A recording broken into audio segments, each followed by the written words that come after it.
So you guys, I haven't spoken at this club in probably, I don't know, 5-6 years about my business. And been involved with the education committee in different things and helping interview people, motivating our own speakers. So today I'm going to take a little bit of an opportunity to talk about my business. Jerry said make it fun. So I spend a lot of my time after hours, after the architectural practice, playing music.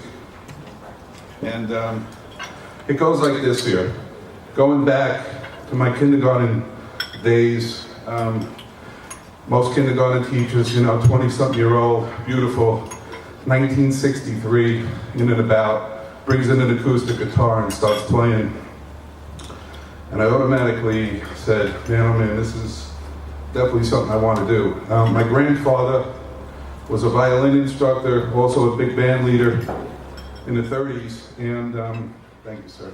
Come on, one more time. Yeah, come on. So in the 1930s, I came home from kindergarten that day, and we used to spend a lot of time in the back of my grandfather's store. He had an Italian-American Salameri in Brooklyn, back room, typical carriages wheeling there at the end of the day, and the family would have dinner. And I said, I want a guitar. Thank God, he was a musician, intuitive. Next thing I know, I don't know what occasion it was, but I got my first guitar. And I teach.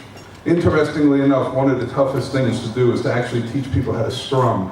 You would think that it's fretting or understanding theory behind music.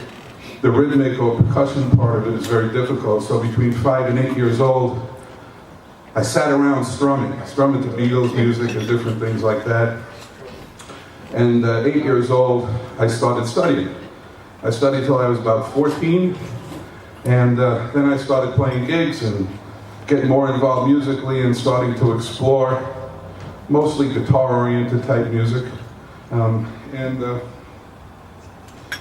So recently, and then when I was 19, after I got pretty much under control with college, I started studying jazz. I studied jazz for 12 years with a jazz purist. It would be Labor Day or Memorial Day, and I think about calling and ask if there's a lesson, and he would have no idea of holidays or whatever. He was just an absolute purist. I took a lot of theory and stuff away from it, things that I use in my playing, but I don't like to sit there and play straight jazz. Recently I was studying with a guitar player from Steely Dan, John Harrington. That was an absolute treat.